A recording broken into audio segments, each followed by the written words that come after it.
मंगल करेगा दंगल, किसको देगा फायदा किसको देगा घाटा। मंगल राशि परिवर्तन हो रहा है 13/9/25 को। किसको बहुत फायदा दिलाएगा, किसको बहुत नुकसान दिलाएगा, इस पे हम चर्चा करते हैं।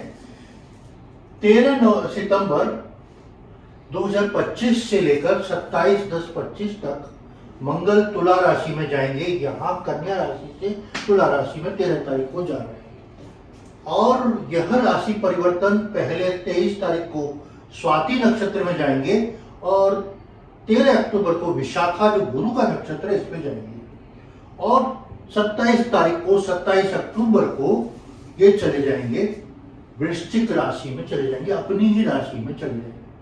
तो 12 राशियों पर इसका क्या इफेक्ट होगा इस पे हम चर्चा करते हैं। मंगल प्लानेट बहुत ही ऊर्जावान और स्फूर्ति वाला सेनापति है पूरे चौडिक में। तो यहाँ मंगल का जो प्रभाव है वो जीवन में बहुत ज्यादा है, क्योंकि मंगल ब्लड का कारक है, खून का कारक है और ऊर्जा का कारक है और कई जगह सेक्सुअल रिलेशन, कई जगह मंगल का प्रभाव बहुत ज्यादा होता है। सबसे पहले हम चर्चा करें कि मंगल का क्या प्रभाव होता है। मंगल 12 राशियों में एक तो जहां गोचर कर रहा है उसका इफेक्ट करता है, साथ में इसकी चौथी दृष्टि और 7वीं दृष्टि, जैसे मंगल यहाँ है मेष राशि वाले, मेष लग्न वालों के लिए, तो उसकी पहले लग्न पर ही दृष्टि पड़ रही है और चौथी दृष्टि यहाँ पड़ रही है और 8वीं दृष्टि यहाँ वाणी भाव में पड़ रही है। तो ऐसे 3 जगह की दृष्टि और इस पर क्या प्रभाव पड़ेगा इस पे हम चर्चा करते हैं। सबसे पहले मेष राशि की चर्चा करते हैं। 7वें भाव में मंगल गोचर कर रहा है। 7वें भाव में मंगल का गोचर कुछ नकारात्मक होता है क्योंकि लग्न कोई देख रहा है और आपके लग्न में बीमारी देता है, एनर्जी ज्यादा, गुस्सा दिलाता है, क्रोध दिलाता है और मानसिक तनाव बहुत ज्यादा देता है और बात में अपनी भाषा में कंट्रोल नहीं हो पाता है। तो ये 1.5 महीने तक आपके जबान पे आप कंट्रोल करें, अपनी भाषा पे कंट्रोल करें, नहीं तो आप काफी लोगों से दुश्मनी बना लेंगे। और इसकी दृष्टि कहाँ है, यहाँ पहली दृष्टि है 10th हाउस पे, कर्म भाव में भी आप में ऊर्जा रहेगी, एनर्जी बहुत रहेगी, कार्य करने की क्षमताएं बहुत रहेंगी आपकी, लेकिन आपको अपने सीनियर्स के साथ बोलने में संयम रखना होगा वाणी में, अन्यथा आप झगड़ा कर लेंगे और आपको नौकरी में परेशानियां भी हो सकती हैं। इसके अलावा दूसरी दृष्टि कहाँ है, 7वीं दृष्टि यहाँ लग्न पे ही है जो स्वास्थ्य को प्रतिकूल बना रहा है। तो आपके लग्न पर जो दृष्टि है अपने शरीर को कमजोर कर रहा है और अपने बीमार करने की संभावना, बुखार वगैरह भी दे रहा है, लेकिन एनर्जी तो आप में, ऊर्जा बहुत रहेगी, काम करने की क्षमता बहुत रहेगी। वृषभ राशि में 6ठे भाव में गोचर कर रहे हैं, यानी वृषभ राशि से 6ठे भाव यहाँ पे गोचर कर रहे हैं, 6ठे भाव में गोचर कर रहे हैं। तो 6ठे भाव में मंगल का गोचर बहुत ही अच्छा होता है और आर्थिक लाभ देता है, कंपटीशन में सफलता दिलाता है और व्यक्ति में शत्रुहंता योग बनाता है। आपके एनिमीज खत्म हो जाते हैं, आपके शत्रु परास्त होते हैं। एक तरह से वृषभ राशि वालों के लिए 6ठे भाव का गोचर बहुत अच्छा है। इसकी दृष्टि कहाँ पड़ रही है, 9वें भाव में पड़ रही है, यहाँ भाग्य भाव में पड़ रही है। तो भाग्य को कुछ नकारात्मक जरूर बनाता है, फादर से कुछ रिलेशन खराब करता है, तो पिता से रिलेशन खराब होंगे आपके। 12वें भाव में भी दृष्टि है, खर्चे ज्यादा होंगे आपके, तो यहाँ पे एक्सपेंसेस बहुत ज्यादा कर देंगे, बेकार चीजों पे, आप बेकार की चीजों पे पैसा खर्च करने लग जाएंगे। साथ में आपके लग्न पर भी पड़ रहा है, तो आपकी अपनी बॉडी लैंग्वेज, अपना विचारधारा, एकदम नेगेटिव थॉट्स आपके दिमाग में आएंगे। अब मिथुन राशि में कैसा रहेगा, मिथुन राशि की हम देखें तो 5वें भाव में गोचर कर रहे हैं, मतलब यहाँ गोचर कर रहा है मिथुन राशि में और 5वें भाव में गोचर कर रहा है। तो 5वें भाव में भी आपके लव रिलेशन को नेगेटिव बनाता है, नकारात्मक बनाता है, प्रेम संबंधों में खराब पोजीशन क्रिएट कर रहा है मंगल और साथ में ही आपके इनकम भाव को डैमेज कर रहा है 7वीं दृष्टि से और चौथे दृष्टि से आपके अष्टम भाव में यहाँ पे दुर्घटना होने की संभावना बनाता है, अचानक एक्सीडेंट की संभावना बनाता है क्योंकि अष्टम भाव में मंगल की दृष्टि है और आपको अचानक से अपमानित होने का भी प्रॉब्लम क्रिएट कर रहा है मंगल।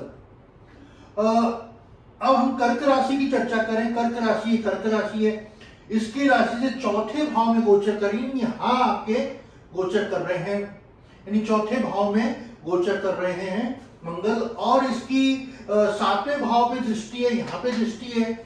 तो ये सातवें भाव में जीवन साथी आपके वाइफ से या आपके पति से झगड़े की संभावना, छोटी छोटी बातों पे विवाद, कोई आपके राज बाहर आने की संभावना, या कोई आपके गलत कामों को सामने आने की संभावना यहाँ बनाता है मंगल का।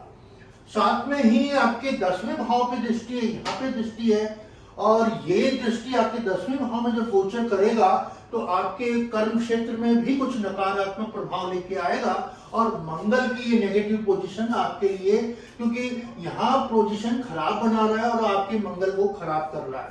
साथ में अब हम चर्चा करते हैं सिंह राशि पे कैसा रहेगा।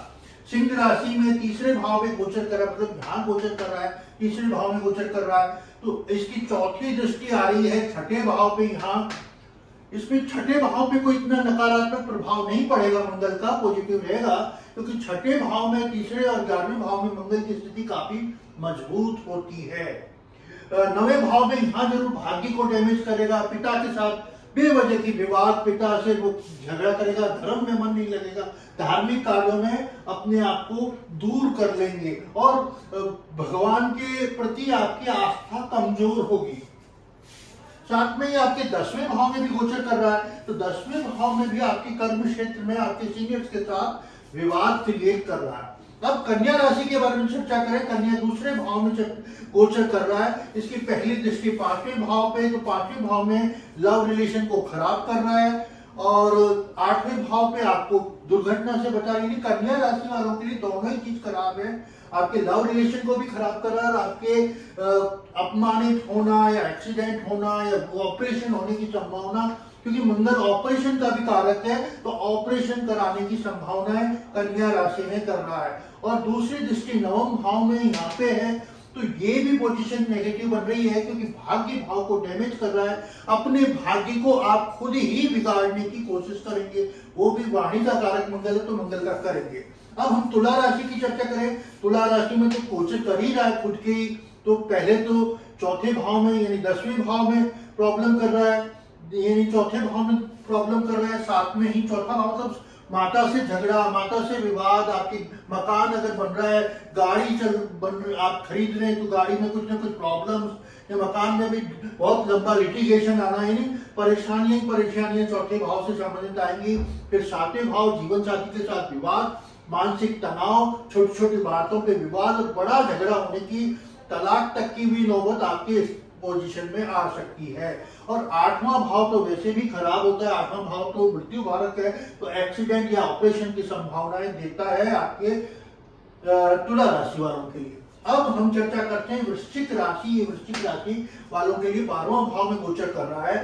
12वें भाव में गोचर हॉस्पिटल होना या कोई विवाद में अत्यधिक परेशानियां होना, 12वां भाव भी विवादित और एक्सपेंसेस का, नुकसान का है। जीवन में धन का ही नुकसान नहीं होता है, बहुत तरह के जीवन में नुकसान होते हैं, वो नुकसान 8-12वें भाव से होता है, तो यहाँ से गोचर कर रहा है। इसका प्रभाव तीसरे भाव पे, तो तीसरे भाव पे गोचर बहुत ही अच्छा है, तीसरे भाव पे पराक्रम बढ़ता है और आपकी समाज में प्रतिष्ठा बनती है। छठे भाव का भी गोचर अच्छा है वृश्चिक राशि वालों के लिए। 7वां भाव का गोचर जरूर जीवन साथी के साथ विवाद और तनाव देता है। अब हम धनु राशि की चर्चा करें। धनु राशि में गोचर कहाँ कर रहा है? 11वें भाव में कर रहा है, तो धनु राशि वालों के लिए बहुत ही अच्छा है। 11वें भाव का गोचर मंगल का लाजवाब होता है, तो आपको अचानक धन लाभ और आर्थिक संपन्नता देता है, और आपको पैसा अचानक से मिलने और बड़ा प्रोजेक्ट या बिजनेस में बड़ा काम मिलने की संभावना बनाता है।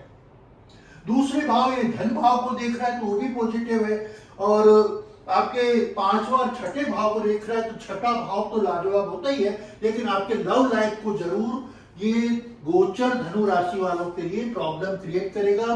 प्रेम संबंधों में निकटता की जगह दूरी बनेगी। मकर राशि में 10वें भाव पे गोचर कर रहा है, 10वें भाव पे गोचर कर रहा है, मतलब यहाँ गोचर कर रहा है मकर राशि में। और कहाँ उसकी दृष्टि है? चौथे और 5वें भाव में है, तो मकर राशि में यानी 7वें भाव में यहाँ दृष्टि है और पहले भाव में भी है, तो आपके स्वास्थ्य को लेकर मकर राशि वालों की, वैसे भी शनि की राशियों में मंगल का नकारात्मक प्रभाव होता है और तो ज्यादा प्रभाव होता है, तो यहाँ पहले चौथे 5वें पे हो रहा है, तो उससे मकर राशि वालों के लिए मंगल का ये गोचर बहुत ही तकनीकी रूप से बहुत ही खराब है और अपने आप को भगवान हनुमान जी की आराधना करके इसको बचाना है, वरना आपको साथ कोई मिसहैपनिंग, दुर्घटना या एक्सीडेंट या फिर अपमानित होना या मानसिक तनाव बहुत बड़ा देना, कोई धोखा होना, यानी फ्रॉड भी इस पीरियड में बहुत ज्यादा होते हैं। जब मंगल का गोचर होता है तो धोखा होना या फाइनेंशियल फ्रॉड होना भी बहुत संभावना बनाता है। अब कुंभ राशि में कैसा रहेगा? कुंभ राशि में 9th हाउस में गोचर कर रहा है, मतलब यहाँ गोचर करेगा और इसकी दृष्टि 12वें भाव नुकसान भाव में और तीसरे भाव पराक्रम भाव में अच्छा है। पराक्रम बढ़ेगा, आपके समाज में प्रतिष्ठा बढ़ेगी, मानसिक लोगों में आपकी इमेज में नया आएगा, सोशल मीडिया में भी आप छाए रहेंगे। वहीं आपके चौथे भाव में गोचर कर रहा है, वो आपको जरूर गाड़ी में डैमेज, नुकसान होना, गाड़ी का नुकसान होना वगैरह बताता है, या मकान में कोई टूट फूट होना, कोई चीज का नुकसान होना, तो ये मकान में और गाड़ी में पैसा खर्चा होने की संभावनाएं बनाता है। लास्ट जो है मीन राशि वालों के लिए कैसा रहेगा? क्योंकि आपके 8वें भाव में गोचर कर रहा है, यहाँ पे 8वें भाव में गोचर कर रहा है, तो 8वें भाव में मंगल का गोचर बहुत ही नकारात्मक और जल तत्व की राशि है और मीन राशि में यहाँ गोचर करना खराब है। 8वां भाव वैसे भी मृत्यु भाव है, तो मानसिक तनाव तो देगा ही देगा, साथ में स्वास्थ्य को लेकर लॉन्ग टाइम डिजीज भी यहाँ से बनती है आपकी, तो लंबी बीमारियों से बचें। और आपको 11वें भाव का गोचर ठीक है, आपके 11वें भाव को जब देखता है तो उसको प्रभाव अच्छा करता है, तो आपके जो रुका हुआ पैसा वो मिलने की संभावना है। दूसरा धन भाव को भी देख रहा है, तो वो भी अच्छा। तीसरा यानी मंगल की दृष्टि मीन राशि वालों के लिए गोचर तो खराब है, लेकिन उसकी तीनों ही दृष्टि लाजवाब है। मंगल का गोचर पे आप क्या उपाय करें जिससे आपके मंगल का गोचर बहुत अच्छा जाए? आपको हनुमान जी की आराधना करनी है मंगल के गोचर के टाइम, 1.5 महीने तक, 13/9/25 से लेके 27/10/25 तक आपको बजरंग बाण का पाठ करें और चमेली के तेल का दीपक मंगलवार और शनिवार दोनों दिन ही जलाएं, जिससे आप पे आने वाले कष्टों से आपको निजात मिले। आपने अभी तक मेरे चैनल को सब्सक्राइब नहीं किया तो प्लीज मेरे चैनल को सब्सक्राइब करें, लाइक करें, बेल आइकन को दबाएं। अगर आपको मेरे से व्यक्तिगत परामर्श की आवश्यकता है तो नीचे दिए गए स्क्रीन पे नंबर पे आप मेरे से संपर्क भी कर सकते हैं। नमस्कार।